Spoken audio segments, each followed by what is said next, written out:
Sí, Castañino, vamos a hablar de Críspulo, Sí. de Manuel Críspulo. Iba a hablar de Dorrego, más que del fusilamiento en sí, porque tengo del fusilamiento, pero quería hablar un poco de los antecedentes. Y bueno, es un tema un poco largo, así que lo cortamos cuando ustedes vean, digamos, en orden del programa. Hagámoslo, pero hagámoslo bien tierno. Y lo hacemos entre dos o tres, en 2 o 3 programas. Dorrego, era un militar de coraje y además tenía un espíritu rebelde y bromista. Era un tiro al aire. Era un tiro al aire. Sí. San Martín se cabrió feo con él, Se había incorporado al ejército como oficial aventurero, le llamaban en aquella época, que eran los que se ingresaban sin paga. Y después de la acción de Suipacha lo habían ascendido a teniente coronel. Y bueno, las disidencias que tuvo con algunos superiores siempre lo caracterizaron. Por ejemplo, Belgrano le había encargado traer desde Buenos Aires a un soldado que se llamaba Francisco Burgos para que le sirviera de intérprete a Belgrano, y Dorrego lo retira del regimiento de Francisco Campo, que tenía donde estaba este soldado, lo retira sin hacer los debidos trámites. Entonces, cuando ya iba en viaje con el soldado, Francisco Campo le manda un oficio a Dorrego para que regrese. Y Dorrego, en vez de devolver, le dice al que lo llevaba, le dice: esto es una indecencia, y el que lo manda a usted lo expone a que con mi espada lo parta. Vaya usted y diga a su coronel que yo no paso por este oficio, que es un borrador. O sea que, además, sin subordinar, y además contestaba con ironía, ¿no? Después con San Martín también, cuando San Martín lo reemplaza a Belgrano, lo decide... mantenerlo en el Estado Mayor. Sí, decide nombrarlo como segundo jefe, pero al poco tiempo se lo mandó a Posadas, que era el director supremo, dice, dando parte que podía ser útil en cualquier destino. Ahora, Dorrego dice que nunca le explicaron a él por qué había decidido eso, San Martín. Ahora, la Madrid, en sus memorias, que publicó mucho más tarde, en 1855, cuenta un episodio una broma que hizo Dorrego. Sí, porque por la voz de Belgrano, sí, que tenía voz aflantada. San Martín los había reunido para uniformar la voz de mando. Entonces el primero que habló fue Belgrano, y después Dorrego habló en segundo lugar, imitando la voz finita de Belgrano, y todos se rieron. Entonces San Martín, digamos, se enojó y dice que, golpeando la mesa fuerte, dijo: señor comandante, hemos venido aquí a uniformar las voces de mando y no a reírnos. Incluso, eso es lo que cuenta la Madrid, pero incluso el general Paz dice que motivó su separación del ejército y la expulsión de la provincia en el término de 2 horas. Después estuvo con otro que se enfrentó, con Gascón, que era jefe del regimiento, y tuvo varias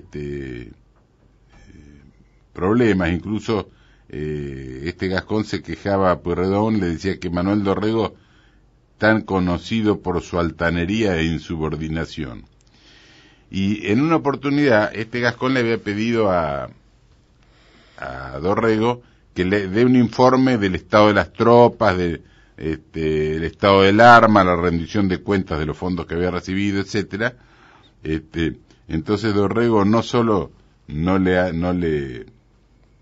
cumple, sino que le dice, en un oficio, le dice: cuando la inspección oficiase al coronel del número 8 con el decoro que su clase y servicios le hacen acreedor, pues se halla en la clase de coronel en premio a mis continuas campañas, no como otros que han llegado a la misma sin haber visto al enemigo, entonces será contestado y cumplido lo que quiso prevenirle en los oficios de la fecha 7.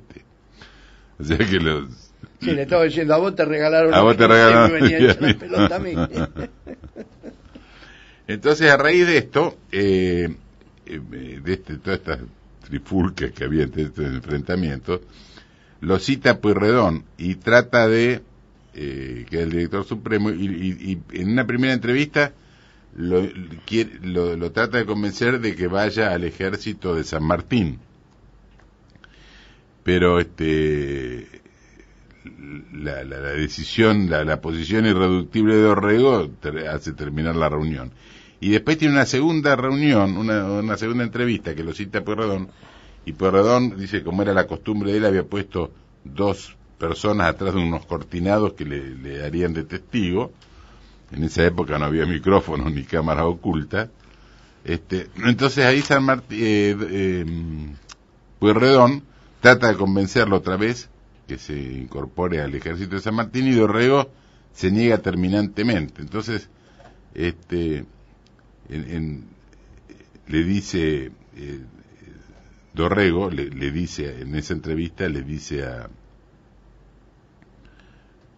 a Pueyrredón, le dice: la alternativa en que estamos es cruel. Yo declaro, señor, que nunca he de hacer armas contra el gobierno con los soldados que el gobierno ha puesto bajo mis órdenes.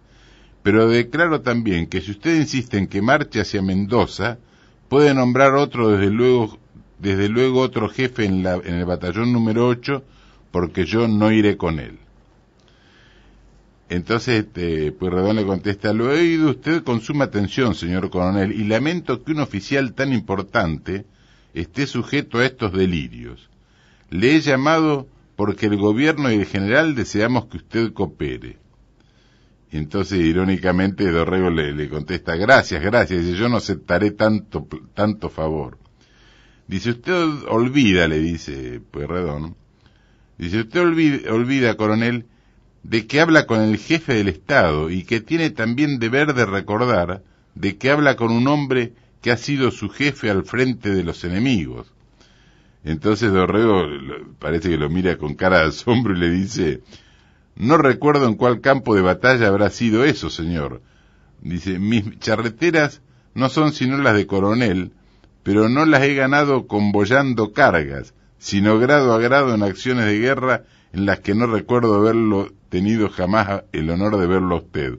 O sea, se lo echó en cara así, de frente. Entonces Pueyrredón hace una sonrisa así disimulada, y terminando la entrevista le dice: el coronel Dorrego puede retirarse. Entonces, a raíz de esto, con la colaboración de los 2 testigos ocultos, que ellos le hacen una especie de sumario, y lo mandan a Estados y Unidos. lo destierran, sí. Después Dorrego entró, participaba, digamos, en política, y entonces Tomás Iriarte cuenta en sus memorias algunas cosas de Dorrego. Por ejemplo, dice que una vez que iba caminando Tomás Iriarte con el aristocrático Carlos María de Alvear por el centro de la ciudad, se cruzaron con Dorrego, que lucía así un poco desaliñado, y le dice: caballeros, no se acerquen que puedo contagiarlos, le dijo Dorrego, ¿no? Después Dorrego se opone terminantemente a la Constitución de 1826, Sí. Sobre todo algunos artículos, porque en la Constitución rivadaviana. Claro, en unos artículos negaba el derecho de voto en las elecciones a los menores de 20 años, a los analfabetos, a los deudores fallidos, a los deudores del tesoro público, a los vagos, criminales con pena corporal e infamante, pero también le negaba el voto a los criados a sueldo, peones jornaleros y soldados de línea, porque presumían que los que estaban de peones o domésticos estaban bajo la influencia del patrón. Entonces Dorrego levanta la voz en la reunión, digamos, y dice: he aquí la aristocracia la más terrible, porque es la aristocracia del dinero. Échese la vista sobre nuestro país pobre, véase qué proporción hay entre domésticos y asalariados y jornaleros y las demás clases, y se advertirá que quiénes van a tomar parte en las elecciones. Exclúyase las clases que se exponen en el artículo, y es pequeñísima parte del país, tal vez no exceda ni la 20ª parte. ¿Es posible esto en un país republicano? ¿Es posible que los asalariados sean buenos para lo que es penoso y odioso en la sociedad, pero que puedan tomar parte en las elecciones? Del argumento de quienes habían apoyado en las elecciones, dejado afuera a los peones y eso en la elección, era que dependían del patrón. Entonces Dorrego les contesta: yo digo que el que es capitalista no tiene independencia, como tienen asuntos y negocios que darán más dependientes del gobierno que nadie. A esto es a quienes debe ponerse ciertas trabas. Si se excluye a los jornaleros, domésticos, asalariados y empleados, entonces ¿quiénes quedarían? Un corto número de comerciantes y capitalistas. Y después, señalando a la bancada unitaria, le dice: he aquí la aristocracia del dinero, y si esto es así, podría ponerse en giro la suerte del país y marcarse. Sería fácil influir en las elecciones, porque no es fácil influir en la generosidad de la masa, pero sí en una corta posición de capitalistas. Y en ese caso, hablemos claro, el que formaría las elecciones sería el banco. Y después, ya viene terminando para no ocupar mucho tiempo el programa, después viene el asunto el enfrentamiento empieza porque en Ituzaingó habían ganado los argentinos, y Rivadavia le cede, digamos, la independencia de Uruguay. Y en el año 1824, claro, en el Congreso, hace unos días se cumplió el aniversario, sí. En 1817 el Congreso ya crea la primera situación donde aceptan la ocupación del Uruguay, dejándolo solo a Artigas, que después continuó la lucha Artigas. Claro, pero cuando 1824, después de la batalla de Ituzaingó, Rivadavia, instigado por los ingleses, ahora voy a leer una frase, sí. Independizan Uruguay. Los ingleses siempre, en cambio, Dorrego se oponía, él quería seguir la guerra contra que aparte que habían ganado la guerra. Claro. Ponsonby, escribiéndole informa a su gobierno. Ahí el que estuvo metido García. Sí, García fue el emisario, pero el que estaba atrás de todo eran los ingleses, como siempre, ¿no? Y García cobraba guita de los ingleses, sí. Cobraba sueldo. Y Rivadavia también era empleado. Ponsonby informa a Dudley, que era su jefe allá en Inglaterra, dice: es necesario que yo proceda sin un instante de demora y obligue a Dorrego, a despecho de sí mismo, a obrar en abierta contradicción con sus compromisos, etcétera, etcétera. Dice: mi propósito es conseguir los medios de impugnar a Dorrego si llega a la temeridad de insistir sobre la continuación de la guerra. Me parece que Dorrego será desposeído de su puesto y poder muy pronto. El partido opuesto a él espera noticias para proceder. O sea, fíjate que no solamente opinaba, sino que estaba en combinación con los unitarios, ¿no? Y la Revolución Septembrina, claro, quedó evidente de que ahí estaba la mano de Gran Bretaña a través de Inglaterra. Después Ponsonby vuelve a informar a Inglaterra que Dorrego está forzado a la paz por la negativa de la Junta a facilitar recursos salvo para pagos mensuales de pequeñas sumas. Y entonces lo que pasaba que él pretendía de la independencia de la banda oriental, Ponsonby, que es a lo que llegaron en definitiva. Y después tuvo una entrevista ahí Ponsonby con Dorrego, y entonces Ponsonby le pregunta, dice: ¿usted habla de una paz bajo la base de que los beligerantes desocupen la banda oriental y la dejen libre para elegir su destino, sea independiente o unión con alguno de los beligerantes? Y Dorrego le preguntó: sí.